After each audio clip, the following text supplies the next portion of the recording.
report by News 24 journalist Karen Morn reveals that Police Minister Senzo Mchunu has requested a comprehensive report on matters relating to security challenges at ports of entry and crime intelligence units, among other things. National Police Commissioner Fani Masimola is expected to submit a report on these issues by the 20th of January.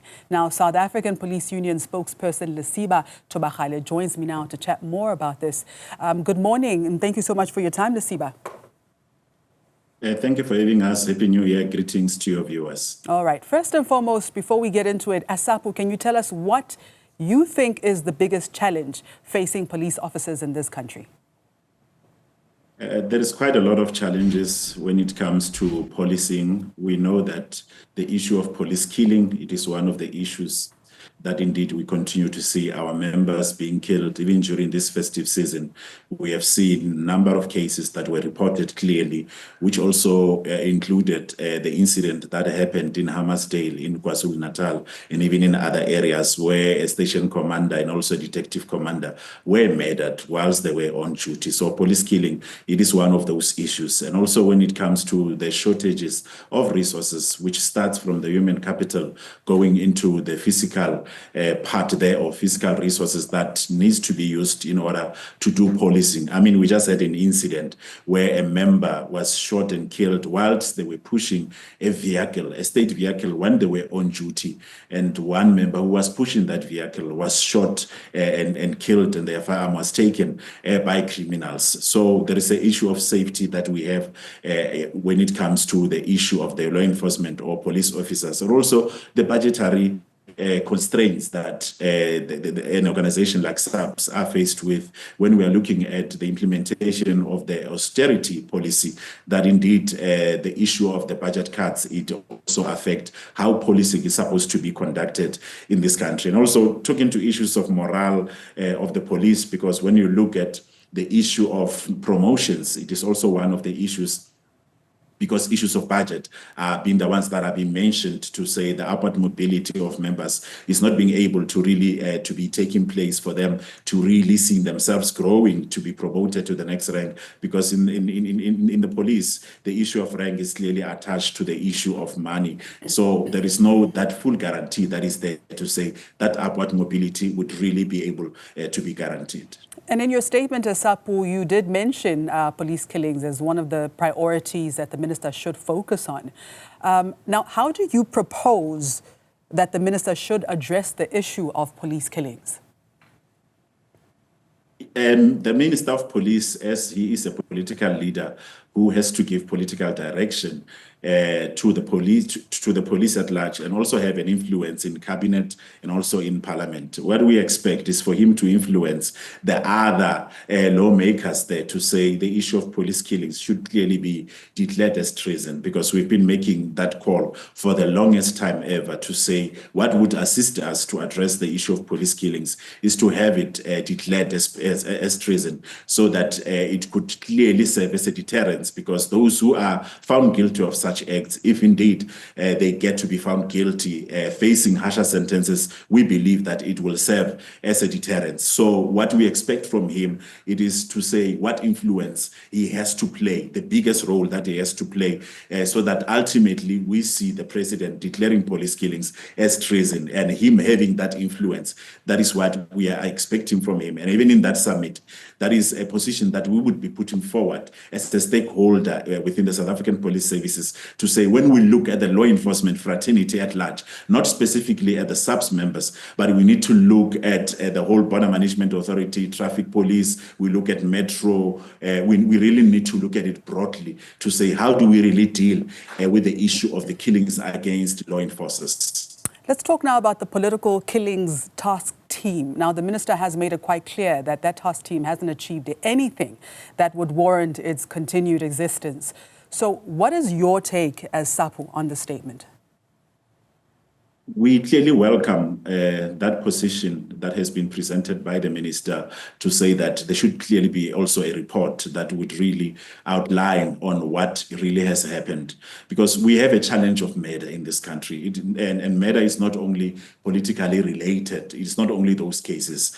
So our position as Sapu is that we need to address the biggest challenge that we have of crime, and also amongst those crimes, murder, it is one of those. If indeed those resources are taken and we have that re-establishment of specialized units like your murder and robbery, which would clearly be there across and be functioning across all the 9 provinces, we believe that it would assist in making sure that the issue of murder in this country would then be addressed, instead of just focusing, taking the resources specifically to focus in a specific province and to say that let them look into or investigate the issues that are related to political matters. We really need to address murder as a whole in this country. And are there any specific policy changes or reforms that Sapu is advocating for? Now, in this case, what we are saying is that we need to look at how the issues like crime intelligence is really being managed, because we know for the longest time, crime intelligence since the time of Richard Mhluli, there has been issues of the non-functioning of crime intelligence because of interference that was there. And even when we look at the stance that the minister has taken on the issue of crime intelligence, we don't believe that it is there to, it is punitive in any way or it is negative in any way. Crime intelligence needs cleansing before appointment of people who would really lead crime intelligence could take up those posts. And we, in this position, we support what the minister is saying, to say, let that cleansing happen so that we can have a functioning crime intelligence. And for us to have a functioning crime intelligence, it clearly means that we need to look at who gets to be appointed in those posts, because if we have the right people appointed to those posts who are carrying the best interests of the country and the best interests of crime intelligence and the SAPS as a whole, we believe that it would assist in how we move forward. So the position that has been taken as a form of a reform, to say, let us go back, let us sit back and really look deeper, and let us have a report to say what has happened over the years on crime intelligence and how do we really move forward in terms of appointments. Sapu, we believe that it would assist in how do we forge forward, because remember, crime, you have to prevent crime first. The first goal is crime prevention before you could be reactive. And if you don't have a functioning crime intelligence, if you don't have the right people appointed in crime intelligence from the top going to the bottom being a constable, then it will clearly mean that the non-functioning will continue, and you will not be able to reach that goal to make sure that crime prevention becomes the very first thing that we do, instead of being reactive when it comes to crime. But Lesiba, the minister did not disclose exactly what his concerns were about crime intelligence. So what might be the underlying concerns in this regard? I think what we just highlighted, it is what we have seen, it is what we have experienced as an organization. Not that we speak on his behalf, but that is why we are saying that we understand where he's saying, let us pause, let us get a report, let us look into how then do we move forward. But because we have been there in the industry for quite a long time, and we understand issues that relates to crime intelligence. That is why we are then forging forward with this position to say that cleansing of crime intelligence, it is quite important, so that the issue of moving forward, we can do it on a clean slate, knowing clearly that we have the right people and we have the right strategy that could clearly be implemented in order for us to be able to prevent crime, in order for us to be able to arrest crime even before it could happen. You've mentioned border control issues. Minister Mchunu has also demanded answers on border control. What strategies does Sapu propose to strengthen border control and prevent illegal crossings? We have a border management authority that has been launched by the president in October 2022 at Musina. It was officially launched by the president of the country, where he even mentioned that Border Management Authority, it is another wing of law enforcement. And there is a Border Management Act that clearly gives Border Management Authority all powers for them to manage borders. So we believe that Border Management Authority should be given space They should be given resources. They should be given even enough budget for them to be able to be fully capacitated. After Border Management Authority has been fully capacitated through budgetary provisions and also coming into the issues of physical resources, that is when we can then look at the issues to say which other stakeholders can then come and assist in terms of how do we manage our borders. Because as we speak in terms of the law, the people who are responsible to manage all our 71 borders in this country, it is Border Management Authority in terms of the law. And further to that, we are saying, our position is that currently, yes, we understand the under-resourced Border Management Authority. We are saying, whilst we are still transitioning, whilst there's still this process to say Border Management Authority is finding its feet, the members who are working there of the South African Police Services and Border Management Authority, they must collaborate. They must work together because the first thing is to make sure that our borders are safe. And if our borders are clearly safe, then we will be able to make sure that crime that we have to deal with, we now deal with crime that is happening inside our country. But if our borders are not fully secured, then if there is no support, if there's no collaboration between our members as well, and the members of the South African Police Services and the members of Border Management Authority, it will clearly mean that our borders will be vulnerable. So we are calling on our members to say, let them support one another, let them collaborate with Border Management Authority, the members of Border Management Authority, because we have members there as well, so that we secure our borders. And whilst this transition is happening, governments need to be decisive as well, and also make sure that Border Management Authority, it is fully capacitated so that they could really be able to manage our borders and be fully responsible in terms of, even when it comes to the physical resources, not having to depend on any other department for them to bolster them. While we're still on this topic, in your statement, you've also mentioned corruption as one of the issues that the minister must deal with. But how does Sapu plan to address the issue of corruption among border officials that may contribute to security breaches? From our 2022 November National Congress, we have taken a resolution which clearly speaks to gender-based violence. It also speaks about revolution against corruption.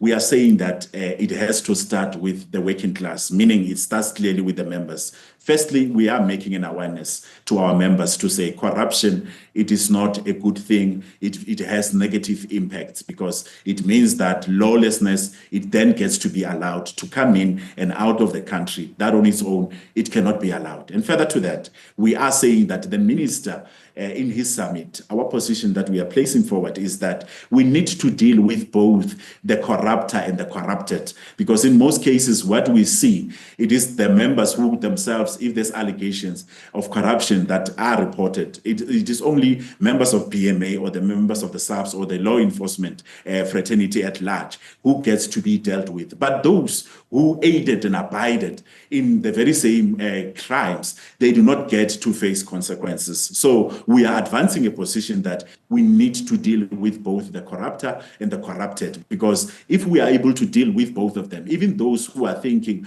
of doing the very same acts, they will know that they will also be dealt with. I mean, we have seen now during December in Limpopo along the N1, where there were quite a lot of arrests that were made by the traffic police there, where even the criminals, we call them criminals, who tried to bribe the traffic police. So that on its own, they got to be arrested. So that is something that we are clearly supporting, to say our members should not be tempted as well. When they are being approached, they need to make sure they do the right thing and arrest those who are trying to corrupt them. But for us to deal with corruption, let us deal with the corrupter and the corrupted.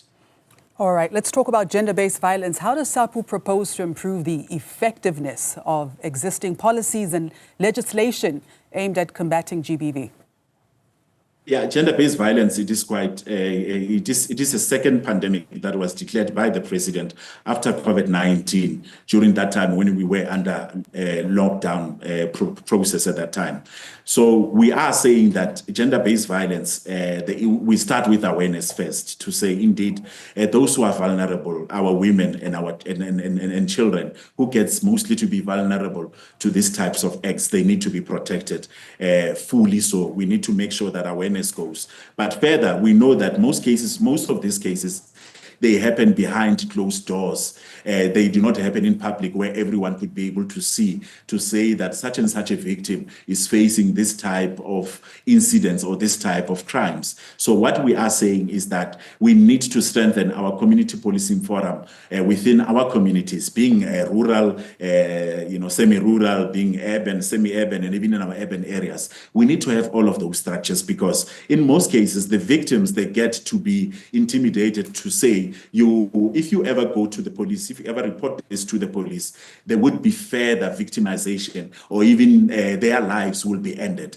And we've seen such cases. But if there's community policing forum that are effective within our communities, they will clearly be able, the victims would be able to approach them, so they can be able to sensitize at the police for them to intervene even before a situation could get out of hand. So we are advocating to say we need to strengthen community policing forum, because they are the ones who are the eyes and the ears of the police, even where the police cannot see, even where the police cannot be able to hear. We need strong community policing forum, and that is what we are advancing even to the minister, to say when he does his imbizos, he needs to strengthen the role of community policing forum within our communities, so that we can be able to deal with gender-based violence. But also to us as workers, we are also making it to say that revolution against it, gender-based violence, to say we should not be found to be the perpetrators of gender-based violence, because the revolution, before we deal with other criminals out there who are the perpetrators of the very same crimes,